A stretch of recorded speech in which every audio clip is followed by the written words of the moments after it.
We all had to know this was coming someday. Kendall Briles has finally tried to flip a TCU recruit to South Carolina. Oh, yeah. It's Locked on Horned Frogs. Play my music.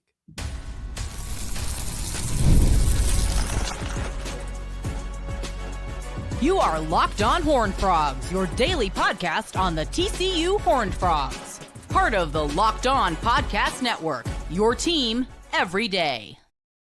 What's going on, family? I'm Darrion Gray, a.k.a. the Mouth of the South, host of the Locked on Horned Frogs podcast, your number one daily one-stop shop for everything TCU athletics, Monday through Friday. Thank you for making this your first listen of the day. We close out by taking a look at the one thing that TCU stands alone with on the Big 12 schedule.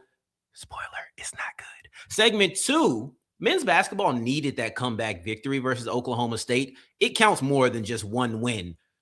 In the hearts, I guess. But segment 1 is all about Kendall Briles doing what I have been patiently waiting for Kendall Briles to attempt to do, and that is flip a TCU recruit to South Carolina. This is just par for the course. It's the first time he tried to flip Jerry Meyer III, and I do not believe that it's going to be the last time that he tries to sway a TCU recruit, because technically Meyer's the only commit, but the TCU recruit to South Carolina. It's not about being petty. It's not. It may come off a tad bit petty. It may sting a little bit if it actually successfully happens. I don't think that it will. But if it actually successfully happens, it would sting that Kendall Briles came and took a player from your recruiting class. And that would definitely be a talking point. But this does not feel like a petty move. This feels like a logical move. It's something that everybody should have expected, and be ready to see more of it, because Kendall Briles recruited these guys too. Now, the moment he starts trying to get edge defenders from TCU, all right, you on some petty time in that. Then I'm going to call it what it is, and that's you being petty. But as long as we're still talking about quarterbacks or wide receivers or offensive linemen or basically anything on the offensive side of the ball, this isn't petty. This is what Briles, you should expect from Briles, because Briles recruited these guys too. I know that's no one really wants to talk about that, right? But Briles recruited these players too. So the idea of Briles coming to steal a recruit is not only expected, it's kind of scary. It's not just expected, it's kind of scary, because though you feel like you got a good grip on who this player is and how he's headed or where he's headed, you feel good about that. But what you have to remember is all of the fanfare, all of the trust, I should say, not fanfare, but all of the trust that you built up with this quarterback or this wide receiver or this offensive lineman or this tight end, this running back, what are we going to say, 75, 80% of it was done with Briles as well? Doesn't mean that they prefer Briles, but it does put them in a position where they must decide if they prefer Briles. And that's the difficult part, is Jerry Meyer has affirmed his stance, Jerry Meyer has affirmed his stance and his loyalty to TCU. He's affirmed and stated that his loyalty is to Sonny Dykes. But that was before the South Carolina offer came in. That is also something that you kind of have to say when you are a recruit, when you are a commit. Why would you say I'm wavering? You will hear countless recruits say, I'm steady. This is where I want to be. I don't want to be anywhere else. That's what they're going to say as long as they're committed. But until he says I'm not taking any visits, I'm not doing this. This is a kid who's a junior going into his senior year. I'm not expecting him to have the same stance in January that he'll have in December. I'm not. I would hope he would, because he's going to be a talented guy coming out of the 2027 draft class, or recruiting class. So, of course, I would want to keep a guy like Meyer on the team. But what you have to understand is Meyer loves TCU. Yes, but there's 3 different types of commitments, in my opinion. I'll say 3.5, but it's really, the third one is just the same thing said twice. One is loyalty to the school. Hey, I'm loyal to TCU because I want to go to TCU. This is a great environment for me. All the things that come into play. That's that. I think there's very little of those. Then you have the guy who's loyal to the head coach. I think that's a lot of recruits. A lot of recruits are loyal to the head coach. They came into their locker room, into their weight room, into their living room, right? Like, they know the family. So you have all of these trusts that have been built up. I think the idea of being loyal to a head coach, logical, very often, very commonly the case. Then you have the person who is loyal to a positional coach or a coordinator, right? Their side of the ball specifically. I think that that's why I say 3.5, because it's basically the same side of a different coin, or different sides of the same coin. But that is also a side of things that you have to talk about. I think with Briles being offensive minded and Sonny Dykes being offensive minded, I feel a little less fear that Briles will come in and take a lot of players from Dykes. At that point, it begins to have a conversation of, who do you like more? What do you think the vision of you in this system is? Because if Dykes still wants you for the Samus position or Samus's philosophy, if you are a recruit and Dykes says, yeah, we think you fit like this, do you agree? If the answer is yes, I think it's less reason to go to Briles. I think it is, but still fearful. It's not as if, let's just say me, right? Let's say that the Locked On Greens, because that's, I don't know. Let's say that the Locked On Greens was coming to try to steal Jerry Meyer III because Kendall Briles left. Well, there's an obvious inside track with Sonny Dykes. That's clear. You've recruited him forever. Like, TCU was one of his first big recruiting, or big offers from a bigger school, right? I think Purdue got in the mix before that. It was 2 or 3 schools. His first offer was UTSA, but I think 2 to 3 Power 4 schools got in the mix before TCU, but still very early in the process. And they've been riding with this recruitment for the better half of a year. It was 2024, so a year and a half almost. Anyway, but let's say the Locked On Greens are coming in, and because the offensive coordinator is gone, we're trying to go in there and fill the void of dissension with our plan. I don't think that's going to go over that well. I do believe that Meyer is convicted in his belief that he wants to be a Frog enough to say no to a team that's random, that is so far offered him. So far. Now, next year, I don't know, some huge school, let's say Miami. Miami offers him, and they're coming off another great year. Maybe he says, I got to go to Miami. Look what they did with Carson Beck. Look what they did with this next guy. I could sit there. I could do these things, and they're getting championships. Maybe he does that. But as I look through his recruits, he doesn't have any championship contenders on his offer sheet right now. Kendall Briles is a different story. You think he knows you, Sonny? He knows Kendall. You think he likes your plan? He likes Kendall's plan.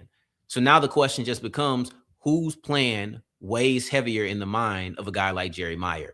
Now, to me, I'm going to say that he does not go, because I believe that his loyalty is to Sonny Dykes. And the reason I say that is not just because he said it. You kind of have to. I'll believe it, but you do kind of have to say that. The reason I say that his loyalty is to Sonny Dykes is because when Briles left, he didn't have to go flip to South Carolina. South Carolina wasn't on the table yet. But one thing that he did have to do, in my opinion, was stay solid. He had to stay solid, and that to me told me everything I needed. Because you could have, one thing he didn't have to do is stay solid. He could have said, hey, I'm a decommit. I'm just gonna be interested in C, and I got some things to think about. But he was steady in the face of Briles leaving. That to me does say that his loyalty is either to Dykes or it's to TCU as a university. And he talked about the benefits of all the connections and things. Once again, these are very typical things. I don't know if I'm putting a whole lot of stock in it. But I will say it's valuable. I will say it's fair to mention that, okay, TCU having the connections that he's bringing up and the fact that he didn't waver is the biggest thing. But all the other stuff just feels like typical. You have to say as a recruit. You have to say as a commit. But yeah, this is interesting. Like I said, this is normal. Expect to see Kendall Briles do this again. I don't think that this one's going to be successful, but I think that one of them will. There's going to be a guy who TCU offered, who now South Carolina offers, and he wants to go with Kendall Briles. There are recruits who like Briles more than Dykes. There are recruits that like Dykes more than Briles. That's just how it's going to go. There's going to be recruits who don't like their fit in Gordon Samus's offense, but they liked the fit they had in Kendall Briles' offense. So they're going to go to South Carolina to fit in an offense that they already have a vision of how they'll be used. So I think that these are things that you have to prepare for. These are things that you should expect. And these are things that, quite frankly, I think are going to be common. We won't even notice it. This is the only recruit TCU has right now. And I'm surprised he doesn't have more offers for a guy who started really fast, had 58 turnovers, not 58 turnovers, that'd be crazy. 58 touchdowns through the air in his first year in Nevada. He was a starting quarterback. He had set a state record with 58 touchdown passes. Came to Waxahachie, newcomer of the year in the district. He had a really strong first 2 seasons. So I'm surprised that you didn't see more people get on the Meyer train, but that's okay. That's okay. That's okay. South Carolina has offered Meyer now. He's a TCU recruit. Until the day he decides that he is shutting down his recruitment, this is going to be the toughest battle. We don't even have to keep it specific to Myers. Any offensive recruit in the 2027 class, the battle between TCU, Sonny Dykes, and South Carolina, Kendall Briles, that's going to be probably the toughest battle you have because you don't get to lean on familiarity. You don't get to lean on all the work you put in because all the work you put in is all the work that he put in. That's the difficult part about competing with a former assistant for a recruit on the same side of the ball. But the one benefit, again, is that Sonny Dykes is an offensive coach. So because of that, you at least are not losing the offensive component of it all. Now, as we push forward, I'm looking at the men's basketball team who they got exactly what they needed on Tuesday, and that's a comeback victory versus Oklahoma State. I would even say the comeback of it all is more important than the win. I'll tell you why as we continue with Locked On Horned Frogs. Today's episode is brought to you by FanDuel. This weekend, we have 2 NFL games, 2 prime time big games. Seattle versus Los Angeles, the Rams. You have Denver versus, I almost said Detroit, Denver versus New England. These are big games. Jared Stidham, what's going to happen with him? I think the turnover over-under is going to be interesting. I think that the touchdowns and yard over-under is going to be interesting. What about Sam Darnold going against the Rams? Matthew Stafford going against the Seahawks with Puka Nacua and Devontae Adams. There's so many things. That Seattle defense is spectacular. There's so many storylines, which means there's so many interesting bets for you to place so that you can make money. This isn't on me. All I can do is spread the word. Go to FanDuel. Go to FanDuel. It's simple. FanDuel.com. Make every moment more and enjoy the playoffs more than you ever have by making a little bit of money. I know I ain't going to complain about it. I'm sure you won't either. As we continue rolling on today's episode of Locked On Horned Frogs, I appreciate you for making this your first listen of the day every day. Make sure you're also joining the Everydayer Club. So on Monday, hopefully with weather permitting, I will have audio clips from Skylar Bell and Joe Fagnano, who both played under Gordon Samus. I already got Bell, and those are in the Everydayer Club. Those are in the Discord. These are things that you'll either have to wait for. Maybe you'll never get these type of things. Exclusive graphics. You don't want to have FOMO, so just get involved. $5 a month or $50 a year, and you're going to get exclusives like this. So I'm just saying, I would do it if I were you. Now, today's episode, we're going to roll with the comeback victory. I think TCU needed that victory in the way they got the victory more than people realize. I woke up this morning and I thought about the conversation Sarah and I had, and it was right after the game. And it was kind of I don't want to say rushed conversation, because it was fresh right after the game, but it was a conversation I think was worth revisiting after having a sleep, right? Like if I slept on it for a day, now 2 days, I could come back and say, I had some time away from this matchup. How do I feel? And it was the conversation of, does TCU men's basketball get their mojo back after beating Oklahoma State? After some time to sleep on it, my answer has stayed the same. Yes, I think they do. But it's more so my secondary answer of, this is the beginning of getting their mojo back. I don't think that the mojo leads to you beating Houston. I don't. But what I believe is that this is a confidence boosting victory. Let's throw mojo out of it, because mojo suggests, what are they going to do moving forward?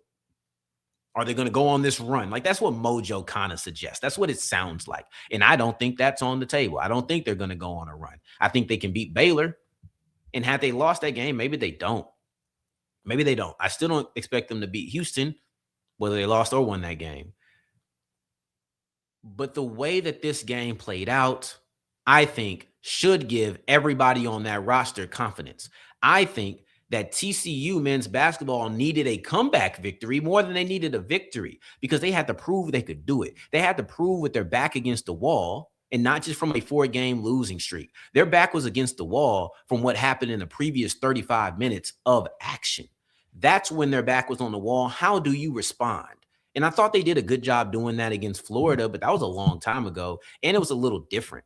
The way that the Frogs responded against Oklahoma State was with offensive excellence and defensive dominance. That's what you got against Oklahoma State, and that's what you need more of.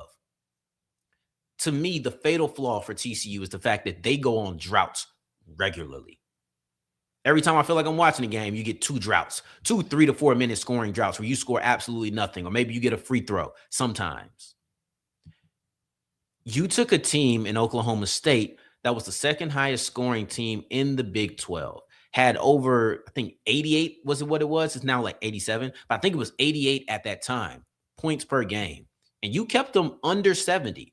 Not only did you keep them under 70, you kept them scoreless in the last 4 minutes and change. This is an offense that is always hot, always getting rolling. You know they can turn it on at any moment, and you shut them down. This is not like shutting down any other team. This is not like shutting down the 9th-ranked offense. This is shutting down a team that is proficient in scoring. That is a huge feather in the cap of the TCU defense. Huge. And then on the offensive side of the ball, you needed it. 10-0 run to end the game. You win by 3. The margin of error was not high. It wasn't. You had very little room to go wrong. And TCU began to put it together. They began to put it together at the end of the game and go on a run with their offense. And Oklahoma State's just an okay defensive team. It's not crazy, but they're just an okay defensive team. But you put a run on with your offense to close the game. That was clutch.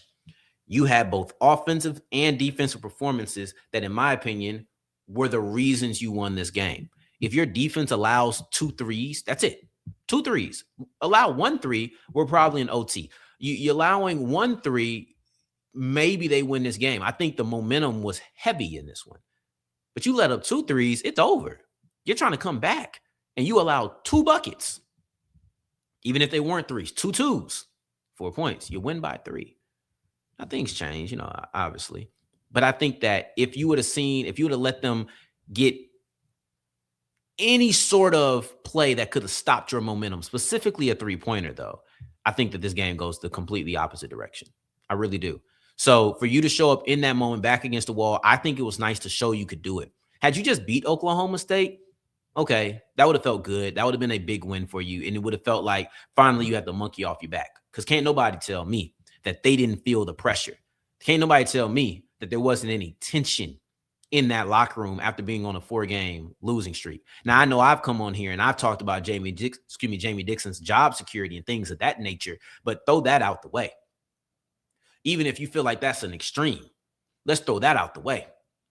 The reason that you feel tension is you lost 4 games in a row. And one of the games you lost was to a team that did not have wins. We can have all the conversation you want about what the ramification is. But the fact of the matter is, whether it cost Jamie Dixon his job, whether it says dust off the hot seat or not, you lost to a Utah who had not beaten anybody in the Big 12 to that point. That's the type of game that can shake you. But this is the type of game that makes you remember who the you-know-what you are.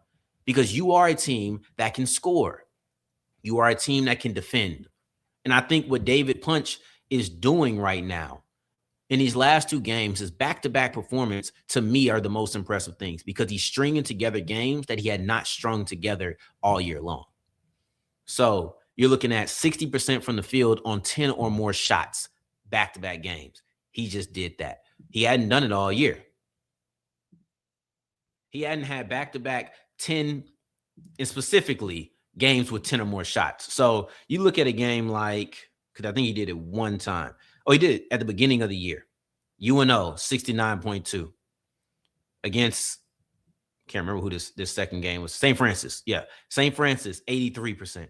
Then you also look at Lamar, 100%. He didn't miss a single shot that game. But in that same order, 9 of 13, 5 of 6, 5 of 5. Not to say he wasn't having good performances, because he was. And in that Lamar game, he actually had 2 3-pointers. It's the most 3-pointers he made all year. Matter of fact, he hasn't made 2 3-pointers in a game since then. So I'm not trying to say he didn't have good performances, but when he was putting up more shots, he hasn't done it. You know, he had another one against Incarnate Word and Oral Roberts, 62.5, 63.6, right? Like, you have these games sprinkled in here where he is back-to-back, but he's not taking 10 shots, 5 of 8 from the field, 7 of 11 from the field. So sometimes he's taking double-digit shots, but not really. When you look at him just really getting active, which he has done more of recently, against Oklahoma State, against Utah, he shot 9 of 13 against the Cowboys, and against the Utes, he was 10 of 16. So that's 69.2 and 62.5. And of course, sprinkled in a three, or not of course, but he sprinkled in a 3-pointer against Oklahoma State, which is the first 3-pointer that Punch has made since playing Notre Dame over a month ago. So that's also there. He gets 10 rebounds, right? So this is a double-double, a 22-point performance, a 22-point performance the game before. It's the first time that he's put together back-to-back 20-point performances. So you see, and Dixon commented about how he feels like Punch is really taking a step up. You see a player who is getting more comfortable, who is getting more assertive. He's getting more, I don't want to say more accurate. I don't like how that sounds when talking. More efficient is the word I'm looking for. But overall, 13 shots, 16 shots. Both of those, or 16 is the season high. 13 is number 3 behind a 15-shot game in overtime versus Kansas. And I reckon if I were to go look, he probably took 2 or so shots in OT. 2, maybe 3 shots in OT. So you're talking about the idea of a player who is taking his second or his third and first most shots in a season.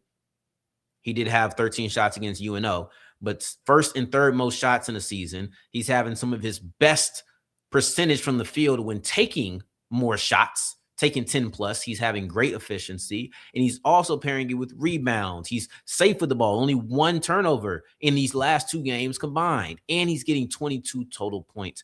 First time he's had back-to-back 20-point games this year. David Punch, to me, is really growing, and that is one of the best takeaways. Now, let's move forward really briefly as we close today's episode. But TCU is the only one who has to do this. I told you it's not good. So they're the only one to do it, but I'm sure they wish that they didn't have to. Let's get into that as we continue with Locked on Horned Frogs.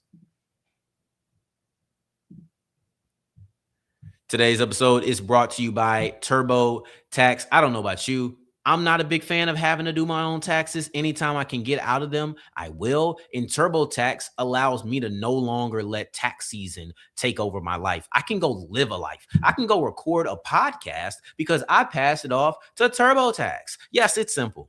I hand it off just like this. Boom. They handle the W-2, self-employed, all of that. And I go on with my day. Now, it's up to you if you want to go out and meet a TurboTax expert. Maybe you want to go in person. Sit down and talk with them, whatever. You can also do it online. But instead of spending hours trying to figure out forms, go ahead and meet with that expert. Let them handle it. You can upload your documents and go on about your day and get updates on the TurboTax app. You don't even have to sit around like, okay, I can do whatever I want, but I got to be by the laptop. No, sir. No, ma'am. TurboTax is going to take care of all of that for you. For a limited time, you can have your taxes done by a local expert for just $150. All in. If a TurboTax expert didn't file for you last year, all you have to do is file by February 28th. Take taxes off of your plate and get back to your life. Visit turbotax.com/local to book your appointment today. As we're wrapping up today's episode of Locked on Horned Frogs, I appreciate you for making this your first listen of the day. Every day, making all the way to segment 3, and I thank you 2 times for that. Thank you. Thank you. Whew. TCU has to play Utah. Whew. TCU has to play BYU. Whew. TCU has to play Texas Tech. Ooh. There's a lot of teams that got to play one of those schools. I think there's a decent amount of teams that got to play 2 of those schools. But one thing that one of our listeners pointed out is that TCU, and that is Landman TX, so Landman Texas, ain't nobody else got to play Utah, BYU, and Texas Tech. Now, that's tough. I looked at it, and I ain't gonna lie, this matrix get a little confusing sometimes, but as I go through it, you say, boom, boom, they don't have to play BYU, and you just keep going through it. It's like, I don't want to go through who all the teams are, but you're looking at Who else does have to do the whole gauntlet of Utah, BYU, Texas Tech, the three best teams in this conference? The reason I wanted to go this route with the closer, the reason I wanted to go this route and keep it concise is that we did talk about this yesterday. So shout out to my everydayers who are coming on all the way from segment 1 to 3. I'm not going to give you the same information you had 24 hours ago. I'm not going to do that. But what I will say is that this gives TCU a chance to prove themselves. It don't sound good. It doesn't sound like something you want to do because everybody wants the easiest path to the championship. The fact of the matter is, if you're in in a Power 4 conference and you go undefeated, you win all your games, you're going to make the playoffs. I would even argue if you win all of your regular season games and then get to the championship and lose, you're still going to make the playoffs. I would argue that is probably the case. Not quite certain with the way that things are going, but I'm actually quite shocked. I'm quite shocked that they put Tulane and James Madison. Oh, because James Madison, conference champion. That's what it was. That's how you got two. That's right. That's how you got two. Them and Tulane. But anyway, the idea, this was just me trying to remember how you got two G5 programs in ahead of BYU, knowing where the bias lies. But that's what happened. One won a conference, and I guess one got the automatic G5 bid, something like that. Anywho, you go undefeated, it's going to be hard to replace you. You go undefeated and lose a game in the conference championship, I think it's going to be hard to replace you, even if the Big 12 is not the most respected. Because the champion gets an automatic bid. You going undefeated probably gets it. So I get it. You want to have the easiest regular season possible. Now, one thing you'll learn about me is I am big on respect. Not just how you approach me, how I approach you type of respect, but earning the respect in the critical acclaim. I love that. That's me, though. I love that.